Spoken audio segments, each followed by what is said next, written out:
जय माता की, जय श्री महाकाल। आप सभी खुश रहिए, स्वस्थ रहिए और मस्त रहिए।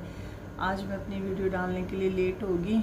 हो सकता है कि मेरी वीडियो आपको ना 11 बजे भी आया करेगी, क्योंकि आप देख लिया करना। क्योंकि मुझे ना कई बार टाइम ही नहीं लगता जल्दी डालने का, तो टाइम हो सकता आगे पीछे। वैसे मैं टाइम की बड़ी पंक्चुअल थी, लेकिन मैं रात लेट होगी, बनी नहीं। फिर मेरा मन नहीं किया, मैंने बोला सुबह में नहा नू के फ्रेश हो के आराम से फिर मैं वीडियो बनाऊंगी, ठीक है।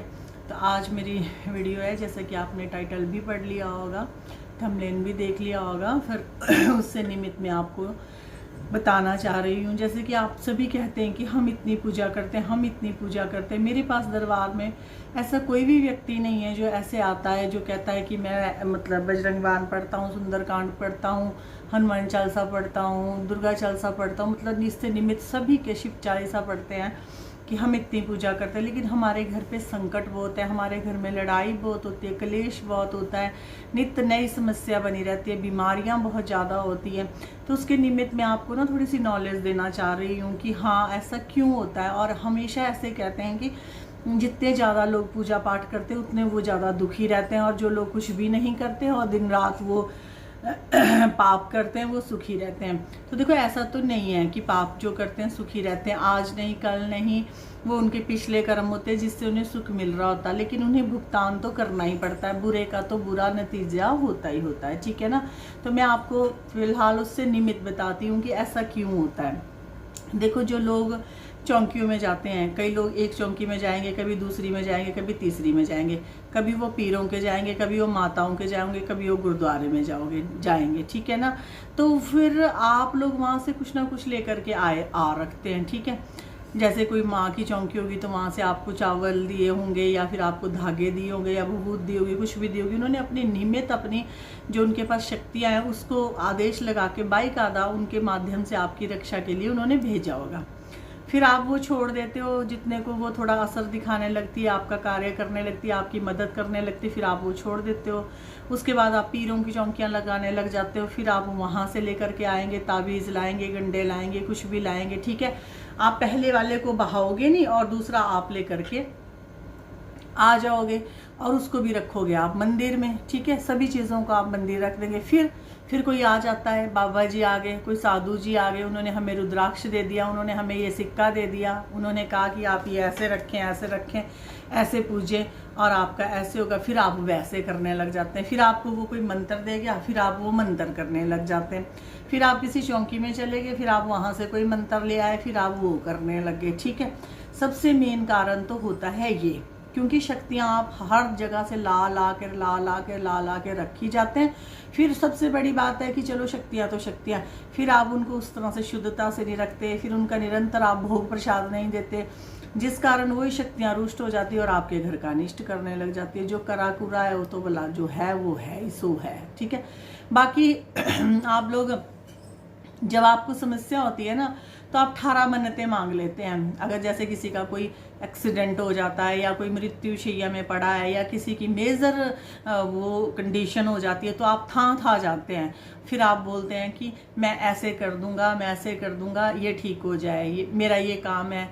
किसी का जेल चला गया, या किसी का कोई केस फंस गया, किसी का कोई झगड़ा फंस गया, या कोई भी एनीवन, किसी की फैक्ट्री नहीं चल रही, शॉप नहीं चल, कुछ भी, किसी के बेटा नहीं हो रहा, बच्चा नहीं हो रहा, बच्चा बीमार है, फिर आप मांग लेते हो मन्नत कि मेरा ये हो जाए तो मैं आपको ये चढ़ाऊंगा, ठीक है। फिर वो हो जाता है पूरा। फिर आप अपनी गृहस्थी में उलझ जाते हो, सालों साल बीत जाते हैं, भी सालों साल बीत जाते हैं आपकी इन्हीं चीज़ों में, और आप वो मन्नत नहीं देते हैं। कमिटमेंट जो आपने की होती है देवी देवता से, वो आप नहीं देते। मैं आपको बता रही हूँ कि भूत प्रेत पूजा पाठ करने वाले व्यक्ति को कभी इतना परेशान नहीं कर सकता जितनी कि ये पॉजिटिव शक्तियाँ फिर आपका नुकसान करती है, ठीक है। और अगर आपका किसी दरबार, किसी चौंकी से कोई काम नहीं होता है, तो आप वहाँ कभी ये नहीं कहेंगे कि वो बकवास है, वहाँ कुछ नहीं है, उसने हमारा ये कर दिया, उसने हमारा वो कर दिया। क्योंकि जहाँ इतनी जनता आ रही है, कुछ ठीक हो रही है, कुछ नहीं ठीक हो रही है, वो अपना कर्म का होता है। बाकी आपके मन से होता है कि आप वहाँ उसको शक्ति को दे क्या रहे हो, आप उसका भोग भोग प्रसाद भी दे रहे हो, उसको आप कुछ चढ़ा भी रहे हो, तब तो वो काम करेगी। मनुष्य कभी काम नहीं करता, साधक कभी काम नहीं करता। साधक भी अरदास लगाता है आगे, वो शक्ति आपका भाव देखती है, आपका देखती है कि आप उसके लिए कितने समर्पित हो, तब वो आपके कार्य में हाथ डालते। सिर्फ इंसान पूछा दे सकता है। इंसान को माता रानी ने बताया होता है कि ऐसे बोलना, ऐसे ना, कार्य शक्ति करती है, कार्य इंसान नहीं करता। अब जैसे मैं हूँ, मैं उड़ करके बाहर फौरन थोड़ी चली जाऊंगी, या मैं दूसरे स्टेट में थोड़ी चली जाऊंगी, जाएगी तो शक्ति ना, काम तो शक्ति करेगी। अगर साधक को शक्ति मना कर देती है कि मैं इसका काम नहीं करेगी, तो साधक कुछ नहीं कर सकता, क्योंकि शक्ति जानती है कि ये कैसा व्यक्ति है, इसका करना है कि नहीं करना है, ये खुद कैसा है, इसका करना है कि नहीं करना है ना, ठीक है ना। शक्ति करती है काम। तो आपको कभी भी किसी दरबार, किसी भी चौकी, किसी भी दरबारे, किसी भी पीर मुर्शद दरगाह, किसी का भी अपमान नहीं करना है। चाहे किसी से आपका काम बनाए नहीं बनाए, आपने वंदित रहना है उनके लिए कि प्रभु मेरा काम तो आपके दरबार से हुआ नहीं, मैं चलो दूसरे दरबार जा रही हूँ, आप भी अपनी मेहर बरसाए रखना।